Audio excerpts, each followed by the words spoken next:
Përshëndetje, mirë se vini në këtë hapësirë informative në Ora News, së pari me përditësimin nga Ministria e Shëndetësisë. Nga COVID-19. Situata epidemiologjike në vend Presin vetëm disa qaste, si çdo ditë në orën 11 jepen të dhënat e fundit në lidhje me ecurinë e situatës nga përhapja e COVID-19 në vendin tonë, është raportimi i Ministrisë së Shëndetësisë. Në 24 orët e fundit janë testuar 224 qytetarë të dyshuar si të prekur me COVID-19. Sot është përqindja më e ullët e pozitivitetit ndaj totalit të testimeve me vetëm 2,67%. Në 24 orët e fundit ka rezultuar pozitiv 6 qytetarë, përkatësisht 3 raste në Tiranë dhe 3 raste në Krujë, ndërsa të shëruar janë raportuar 7 qytetarë.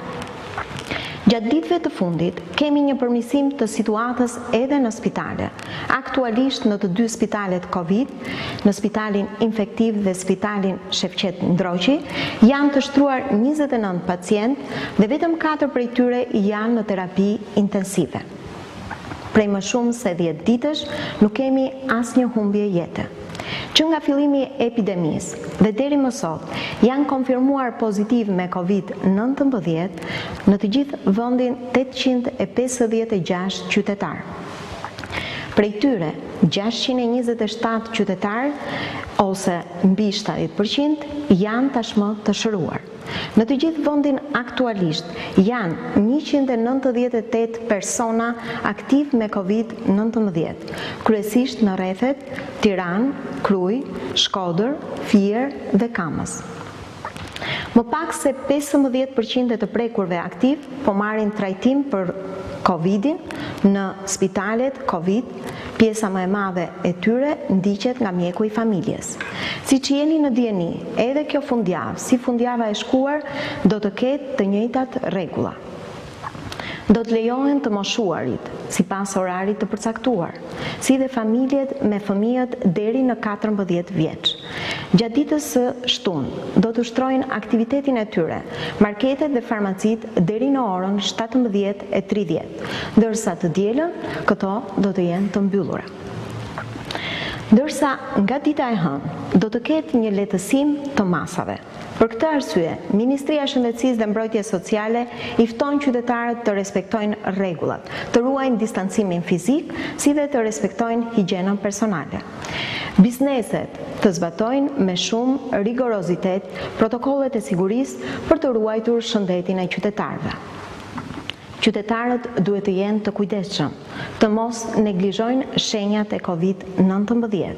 Ndaj ju lutem, telefononi në numrin unik të urgjencës 127. Për informacion në lidhje me COVID-19, për këshillim psikologjik, në rast të shfaqjes së shenjave të ankthit apo shqetësime të tjera, ju lutem telefononi në numrin 0800 40 40. Ky ka qenë edhe raportimi i Ministrisë së Shëndetësisë në lidhje me situatën në 24 orët e fundit, u njoftua për 3 raste të reja në Tiranë dhe 3 në Krujë. Shohim tani të tjera zhvillime të ditës. Presidenti i vendit, Ilir Meta, i kërkoi qeverisë shqiptare si edhe Bashkisë së Tiranës që të tërhiqen nga shembja e godinës së teatrit kombëtar, duke ju kujtuar kushtetutën. Presidenti shpreh se për kalimin e objektit në pronësi të bashkisë është përdorur një procedurë ekstraligjore, kriminale dhe antikushtetuese. Teatri kombëtar rikthen sërish përplasjen institucionale mes president dhe qeverisë. Vendimin e Këshillit të Ministrave për t'ia kaluar këtë trua dhe godinën në pronësi të Bashkisë së Tiranës me qëllim ndërtimin e një godine të re, Ilir Meta e quhen antikushtetuese. Kjo vendimarrje në praktik do të thotë se aktualisht po përdoret një procedurë tjetër ekstraligjore tashmë në përgjegjësinë vetëm të Bashkisë Tiranë për të prishur godinat e teatrit kombëtar. Në ditën e Europës, u bë thirrje autoriteteve shtetërore se çdo veprim apo vendim për të cënuar godinat e teatrit kombëtar është jashtë çdo lloj logjike të funksionimit të shtetit të së drejtës dhe sundimit të ligjit në Shqipëri dhe do të dhunonte në mënyrë kriminale rendin kushtetues, në kundërshtim të plotë edhe me interesin publik dhe kombëtar. Kreu i shtetit e përkra reagimin e qytetarëve ndaj këtij vendimi, si dhe i kujton mazhorancës se çështja e teatrit kombëtar është në gjykatën kushtetuese. Ky vendim i dieshëm i qeverisë me të drejtë ka krijuar një reagim të fortë qytetar, pasi veç të tjerash merret në një kohë kur vendi po i nështrohet gjendjes së fatkeqësisë natyrore dhe masave kushtëzuese të lirisë së qarkullimit, si edhe në një moment kur pikërisht kjo çështje ndodhet për shqyrtim në gjykatën kushtetuese që prej 3 vitesh nuk është funksionale. Në fund të reagimit të tij, presidenti Meta thekson edhe një herë se për këtë çështje Këshilli i Ministrave dhe Bashkia e Tiranës duhet të mos ndërmarrin asnjë veprim të mëtejshëm që synon teatrin kombëtar. Por pse erdhi ky reagim i presidentit të Republikës? Ndjekim një kronikë se çfarë ka ndodhur ditën e djeshme. Pavarësisht protestave të vazhdueshme të komunitetit të artistëve dhe jo vetëm, mazhoranca e majt nuk tërhiqet nga vendimi për të prishur godinën aktuale të teatrit kombëtar dhe për të ndërtuar aty një ndërtesë të re. Qeveria ka miratuar së fundmi vendimin për kalimin në pronësi të Bashkisë së Tiranës të truallit të teatrit kombëtar me sipërfaqe totale 5522 metra katror. Në vendimin e publikuar tashmë në fletoren zyrtare, qeveria përcakton se ai do të përdoret nga Bashkia e Tiranës me qëllim ndërtimin në një godinë tjetër të teatrit kombëtar. Pra edhe nga sanksionet në këtë vendimarrje, qeveria dhe Bashkia e Tiranës nuk kanë hequr dorë nga prishja e godinës aktuale të teatrit kombëtar, e cila nga artistët dhe opinioni publik është vlerësuar për historinë që mbart, por ndryshe nga sa ishte parashikuar më parë, qeveria i ka hequr të drejtën Bashkisë së Tiranës që këtë truall ta përdor për ndërtime kullash apo për t'ia dhënë në përdorim privatit. Kjo pasi në pikën 2 të këtij vendimi përcaktohet se Bashkia e Tiranës i ndalohet të ndryshojë destinacionin e pasurisë së përcaktuar,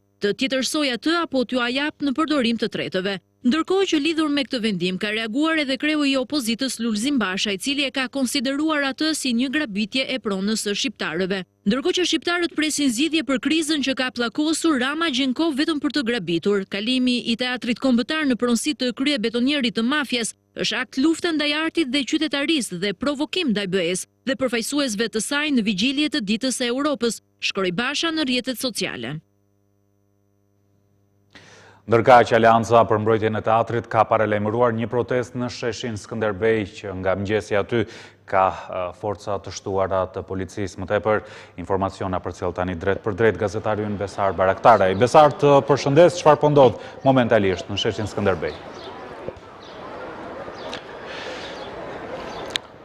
Leftione, përshëndetje. Në fakt, aktualisht pranë sheshit Skënderbej situata paraqitet e qetë, ndërkohë pensionistët e cilët kishin liri dalje tashmë i kanë liruar radhën prindërve me fëmijët deri në moshën 14 vjeç për të shfrytzuar ambientet dhe për të dalë shëtitje, ndërkohë që në këtë shesh në orën 12 është parashikuar dhe një protestë, një tubim nga ana e Aleancës për mbrojtjen e teatrit, ndërkohë që prej mëngjesit të sotëm ka forca policie të cilët janë dislokuar pranë këtij sheshi për të bërë të mundur monitorimin e situatës dhe pengimin e mbajtjes së tubimeve të cilët janë të ndaluara në kuadër të situatës së jashtëzakonshme në të cilën dhe ne ndodhemi. Konkretisht në fakt janë patrullat e policisë të forcat e rendit apo shqiponja të cilët janë të vendosur në disa prej këndëve të sheshit Skënderbej për të monitoruar të gjitha hyrjet dhe daljet e qytetarëve, por dhe personave të tjerë të cilët mund të jenë organizator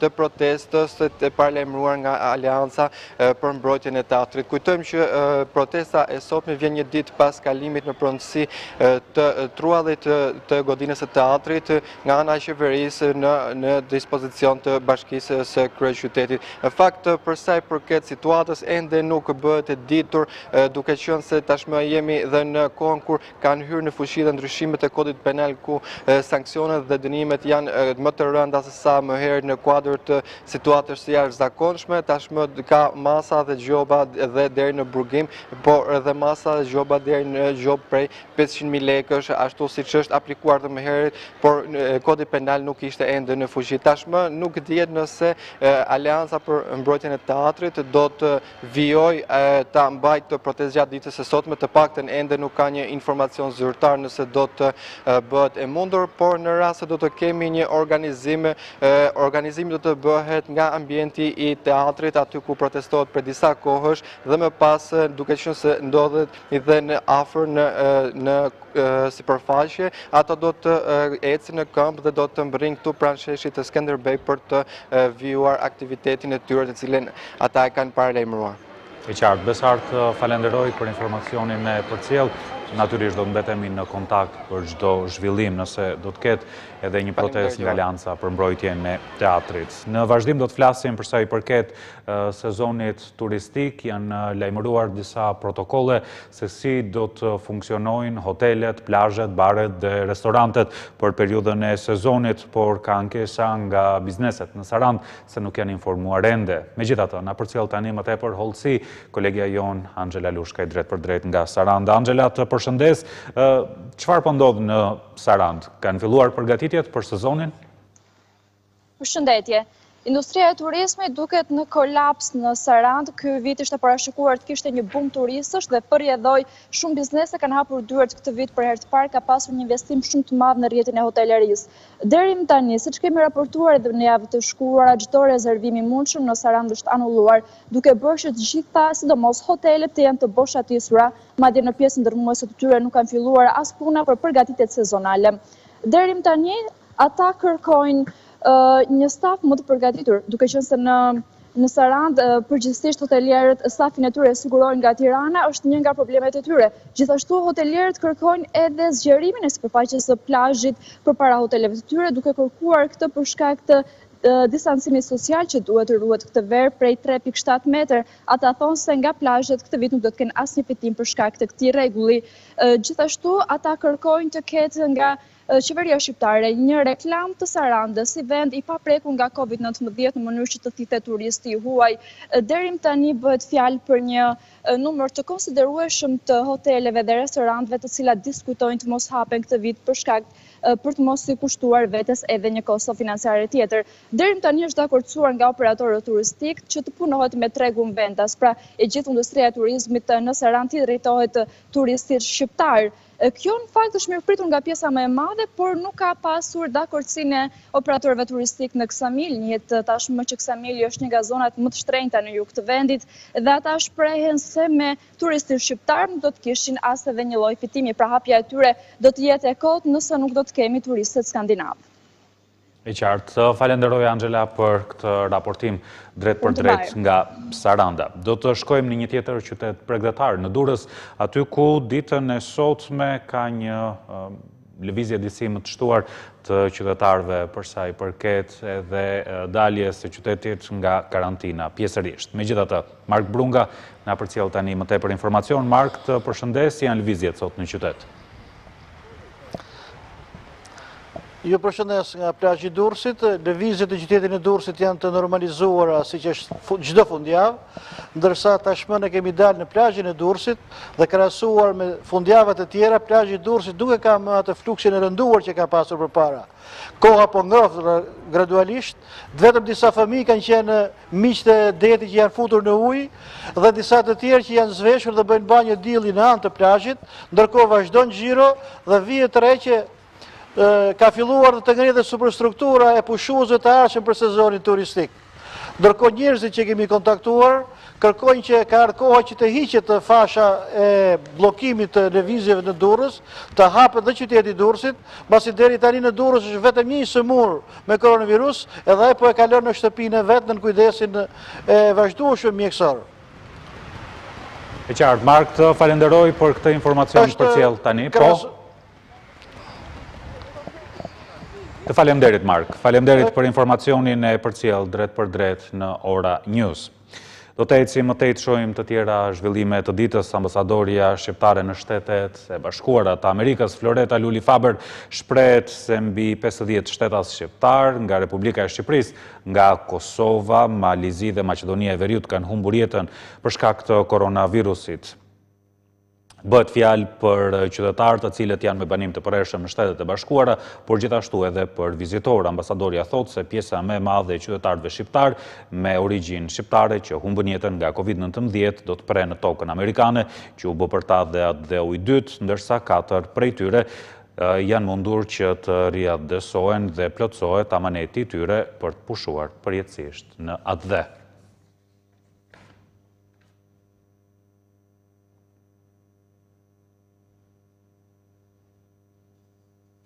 Nga e hëna e ardhshme do të mbeten zonat kuqe vetëm bashkitë e Shkodrës, Kurbinit, Krujës, Durrësit, Tiranës dhe Fierit, ku do të vazhdojë dhe i njëjti regjim oraresh për lëvizjen e qytetarëve, ndërsa do të ketë më shumë zona të gjelbra.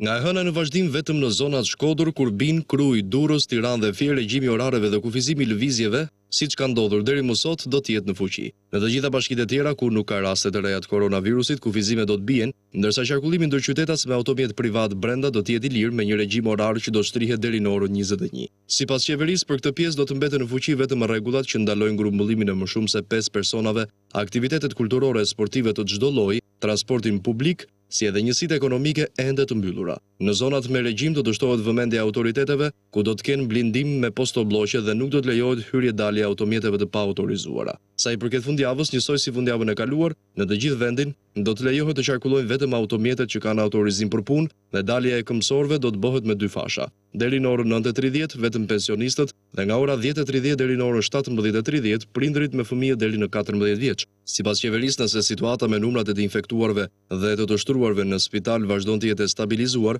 kjo do të jetë fundjava e fundit me ndalim daljeje për vajzat dhe djemt mbi 14 vjeç. Nga e hëna edhe Korça do të jetë një zonë e gjelbër, por për fillimin e qarkullimit normal aty, apo edhe përgatitjet për sezonin turistik do të kem tani në lidhje të drejt për drejt. Gazetarin Artin Halili. Artin, të përshëndes, çfarë po ndodh në Korçë, si janë përgatitjet? Përshëndetje, në fakt, fali tashmë e gjithë prefektura e Korçës është jeshile, ose do të jetë jeshile më saktë nga e hëna, pasi vetëm një qytet i cili kishte mbetur i kuq ishte qyteti i Korçës, ndërsa gjitha bashkitë e tjera ishin shpatur jeshile qyse javën që polën pas. Dhe duket sikur tashmë nga e hëna, kur edhe Korça do të bëhet piku i fjalës, do të niset tashmë puna për përgatitjet e të gjithë sezonit turistik në rang prefekture, kur i thon fjalës, por gazetit është ka nisur pak më herët, për faktin se ka 2 javë që është bërë zonë jeshile shkak kërkesës së rasteve, ka nisur me përgatitjet e plazheve dhe sigurisht edhe baret dhe restorantet që do të punojnë përgjatë verës janë duke u përgatitur për këtë pjesë, ndërkohë që edhe Korça tashmë nga e hëna do të nisi punën për të rihapur edhe gjitha ose të bërë gati për rihapjen e aktiviteteve subjekteve, për muzet, galeritë të cilat ekzistojnë në këtë qytet, që nga pazari vjetër, muzeu mesjetar dhe gjitha zonat e tjera turistike siç janë Voskopoja, Buborsnica apo të ardhmet që përgatiten tashmë për një sezon turistik dhe ardhje të njerëzve. Sigurisht që besoj lëvizja e qytetarëve tashmë do të jetë shumë herë dhe më e madhe, sepse pjesa më e madhe e hartës së Shqipërisë tashmë është jeshile dhe dihet që pjesa e qytetit jeshile lëvizit pa autorizimin e autoriteteve. Ndërkohë që do të marrë fundit ajo drama i qytetarëve korçarë, të cilët në fakt i gjesën dhe mbrojtjet i shfrytëzonin për ecje në natyrë, në Park Morinia apo edhe në zonën e shetrove, por që në fakt gjatë këtyre 3 ditëve policia kishte dalë për të ndaluar si pësoj e shkeljes së faktës orareve, tashmë nga e hëna diçka e tillë të jetë më e lehtësuar për të gjithë ata. Sa i përket pjesës më pas të situatës virusit, tashmë dihet që Korça 19 të prekur, 18 të shëruar, njëri aktiv i cili besoj të fshërohet në pak ditësh nuk ka raste të reja, të gjitha tamponët që dërkohen në drejtim të qytetit kanë rezultuar negativ, ashtu siç edhe në qytetin e Pogradecit ditë pas dite është dërguar nga një tampon dhe kanë rezultuar negativ. Duket se tashmë i gjithë qark për qytetet kryesore që janë Korça dhe Pogradeci do të nisin tashmë të gjitha përgatitjet e mundshme për sa më shpejt jetë e mundur për çeljen e sezonit turistik. Sipas informacioneve të mia, në Pogradec pritet që sezoni turistik çelet diku tek data 6 qershor, pra kanë dhe një muaj afat për të bërë çdo përgatitjet, ndërsa përgatitet e çel në javën e parë të qershorit e ato aktivitetet artistiko-kulturore të cilat i organizon përgjatë periudhës verës dhe sigurisht që janë të shumtë edhe qytetarët që shkojnë dhe bëhen pjesë e këtyre aktiviteteve, përgjithsisht edhe fal ngjyrave që bashkia her pas here përdor në lloj aktivitetesh, ndërsa Pogradeci sigurisht që këtë vit pritet të ofrojë një tjetër risi sa i përket plazheve, sepse ka bërë një riabilitim më të madh të pjesës ligjendore, të shtuar shumë të hapësira publike që përgjatë viteve të fundit kanë qenë problematike dhe ankesat e njerëzve kanë qenë të shumta për shkak se ishin të zëna pothuajse të gjitha nga shpëzllumet, dhe tash duket se sipas gjitha informacioneve bashkia do të qëndrojë më shumë tek hapësirat publike dhe larg zonave të banuara me beach-baret që kanë qenë një shqetësim përgjatë periudhës së verës, sidomos gjatë natës. E qartë, Artin, të falenderoj për këtë raportim drejt për drejt nga Korça punë të mbarë. Do të zhvendosemi në Shëngjin, aty ku operatorët turistik ankojnë se ende nuk janë të njohur me protokollin e rregullave për sa i përket sezonit të ri turistik.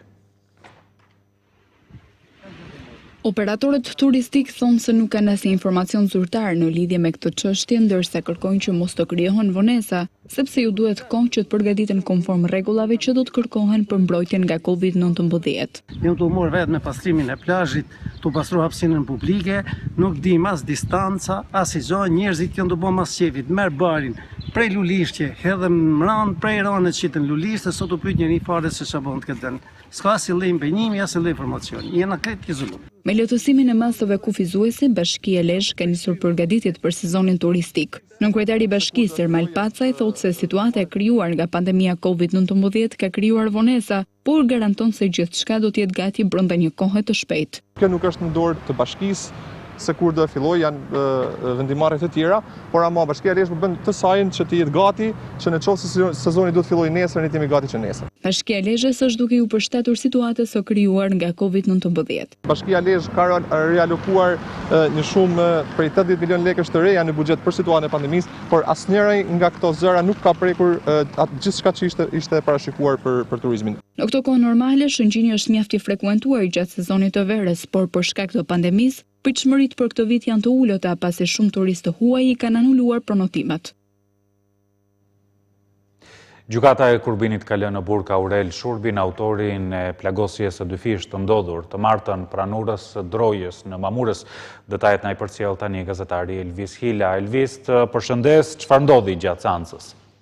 Përshëndetje nga Lezhë, në fakt seanca është zhvilluar me dyrë të mbyllura dhe në bazë të provave të paraqitura nga prokuroria Kurbinit, gjykata e ka cilësuar të lishëm arrestimin e shtetasit Aurel Shurbit, duke vendosur masën e sigurisë arrest me burg ndaj personit në fjalë për veprat penale, vrasje e mbetur në tentativë si dhe armbajtje pa leje. Seanca, siç e thash, është zhvilluar me dyrë të mbyllura, ndërsa vetë personi tashmë i arrestuar për këtë ngjarje nuk ka folur para tokave të zeza gjatë seancës gjyqësore të zhvilluar me dyrë të mbyllura. Duhet të kujtojmë këtu që shtetasi në fjalë ka plagosur me armë zjarri Agron Memën dhe Klevis Legën, të cilët ishin daj dhe nip. Ngjarja ndodhi në afërsi të urës së Drojës në Mamurës, si pasojë e një sherrri që kishin patur personat e përfshirë në këtë konflikt, ndërsa nga ana tjetër më thotë se autori të jetë shprehur i penduar në lidhje me ngjarjen që ka ndodhur. E qartë, Elvis, faleminderit për raportimin drejt për drejt tani në Ora News. Faleminderit dhe ju. Do të ecim me të tjera zhvillime. Komisioni i Sigurisë Kombëtare miratoi projekt ligjin i cili parashikon lirimin nga detyrat punonjësve të Policisë së Shtetit, Gardës së Republikës dhe shërbimit të çështjeve të brendshme dhe ankesave, të cilët kanë mbushur moshën 55 vjeç. Punonjësit e Policisë së Rendit, Gardës së Republikës dhe shërbimit të çështjeve të brendshme që janë mbi 55 vjeç ose kanë 30 vite në shërbim do të lirohen nga detyra. Komisioni i Sigurisë Kombëtare miratoi në një mbledhje të zhvilluar në distancë projekt ligjin për trajtimin financiar të punonjësve të policisë për rastet e lirimit nga detyra para mbushjes së moshës së pensionit të pleqërisë. Ministri i Brendshëm Sander Leshaj, duke folur në këtë mbledhje online, bëri të ditur se largimi nga puna do të bëhet me kërkesë të vetë punonjësit të policisë ose me vendim të autoriteteve drejtuese. Nga rrata e policisë të largohen ose me kërkesën e vetë punonjësit të policisë ose me vendim të autoriteteve drejtuese të saj. Ministri bëri të ditur gjithashtu se në rastet e lirimit nga detyra, këta punonjës do të përfitojnë 50% të pagës që marrin në kohën e ndërprerjes së marrëdhënies së punës, si dhe do të përfitojnë nga legjislacioni për pensione të parakohshme. Është parashikuar që ata të kenë një trajtim financiar, i cili shkon në vlerën 50% të pagës mujore neto. Leshaj theksoi se ky ristrukturim do të jap mundësi policisë, Gardës dhe shërbimit të çështjeve të brendshme të rigjenerojnë forcat për të përballuar më mirë sfidat që kërkojnë dhe një përgatitje fizike. Është një hap tjetër në drejtim të plotësimit të disa kushteve të domosdoshme për një polici e cila duhet të funksionojë ashtu siç kërkohet për gjithë qytetarët e këtij vendi, Ndërkohë që nëpërmjet një statusi në rrjetet sociale, ministri Leshaj e konsideroi miratimin e këtij projektligji një hap historik që i hap rrugë ripërtëritjes së policisë. Prokuroria e posaçme kundër korrupsionit dhe krimit të organizuar ka filluar hetimet për 10 jeshtë-gjyqtarë të gjykatës së lartë dhe gjykatës kushtetuese që u shkarkuan nga procesi i vettingut për fshehje të pasurisë, ndërsa për 10 njerëz të tjerë të drejtësisë, të cilët po ashtu u shkarkuan, SPAK ka shpallur mos kompetencë duke i dërguar çështjet në prokuroritë e rretheve.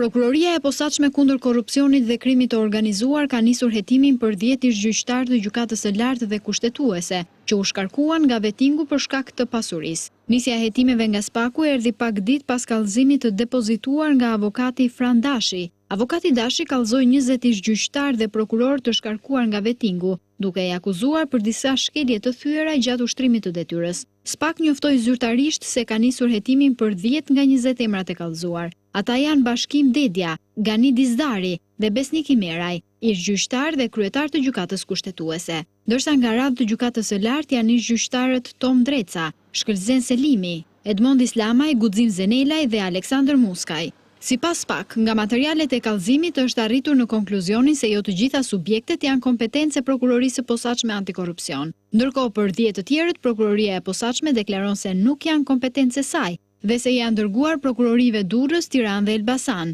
Siç bëhet e ditur zyrtarisht për këto 10 subjekte me funksion ish-gjyqtar të gjykatës së lartë dhe gjykatës kushtetuese, procedimi penal është regjistruar për veprën penale shfrytëzim për deklarim, mosdeklarim, fshehje apo deklarim i rrem të pasurive, interesave private të personave të zgjedhur dhe nënpunësve publik ose i çdo personi tjetër që ka detyrim ligjor për deklarim. Zyrtarisht, prokuroria e posaçme shprehet se objekt kallëzimi për 10 objektet e kallëzimit janë deklarimet e kryera nga këto subjekte para komisionit të pavarur të kualifikimit dhe vendimit të shkarkimit të tyre nga KPK-ja. Gjithashtu, gjykata e posaçme kundër krimit të organizuar dhe korrupsionit në seancën paraprake të zhvilluar të premten ka vendosur të pranojë kërkesën e prokurorit për vazhdimin e shqyrtimit të dosjes 339.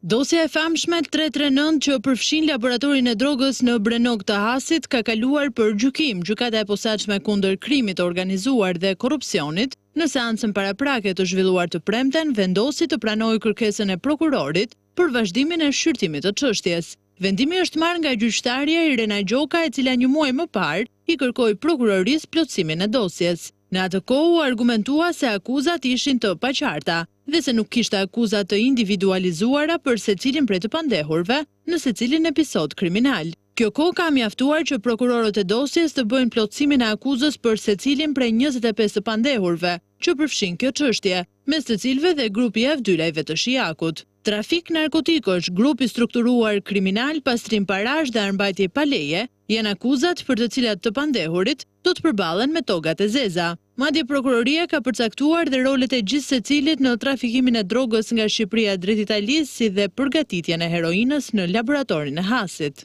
Më parë, gjykata e posaçme ka kaluar për gjykim edhe 3 fraksione të tjera të kësaj dosje. Shitblerja e votave nga grupi Shijakut në dosjen 339 fraksion 1 është duke u trajtuar më vete prej akuzës. Nga përgjimet e bëra publike edhe në media, rezultoi si i përfshirë në këtë çështje dhe ish kryetari i Bashkisë së Durrësit Vangjush Dako, i cili kishte komunikime të vazhdueshme me anëtarë të grupit të Avdylajve të Shijakut. Presidenti Ilir Meta thotë se vendimi për shkarkimin ose jo të anëtarit të gjykatës së lartë Ardian Vorani është përgjegjësie drejt për drejt e Këshillit të Lartë Gjyqësor dhe asnjë institucioni tjetër. Në këtë mënyrë ai e përgjigje edhe vendimit të KLG-s për të marrë opinion nga misionet Euralius dhe Obdat. Apo shfrytëzoj gjendje fatkeqësisë natyrore për të kufizuar liritë dhe të drejtat e njeriut? Kjo është pyetja që është ngritur nga shumë qytetarë dhe së fundmi edhe nga opozita shqiptare. Presidenti Ilir Meta nuk jep një koment për këtë, por i bën thirrje institucioneve të garantojnë të drejtën e protestës së qytetarëve, si e drejtë themelore kushtetuese pavarësisht situatës. Kushtetuta e Republikës Shqipërisë garanton në mënyrën më të qartë këtë të drejtë themelore, që është fundamentale për vetë ekzistencën e demokracisë në çfarëdo lloj rrethanash edhe kushtesh. Kështu që kjo është një drejt që duhet respektuar nga autoritetet.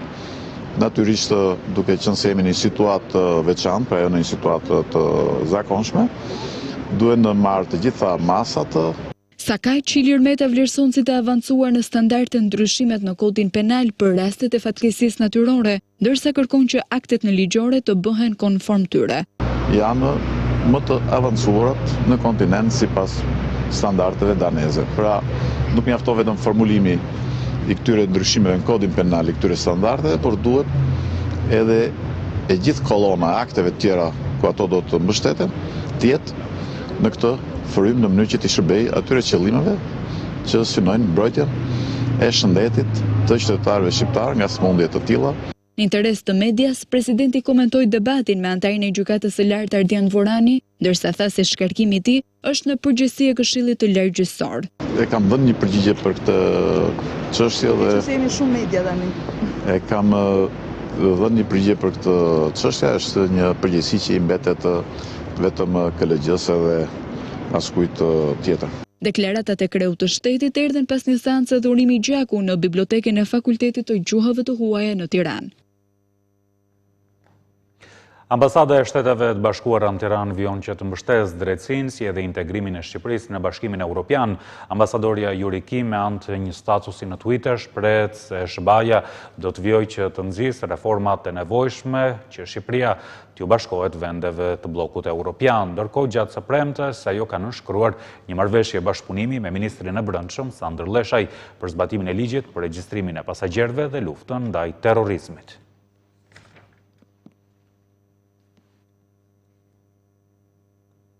Zgjedhjet në universitete janë shtyrë me një afat të pacaktuar. Ministri i Arsimit Besa Shahini përmes një statusi në Facebook ka njoftuar shfuqizimin e 12 qershorit si datë zgjedhjesh, ndërsa theksoi se procesi përgatitor do të vijojë.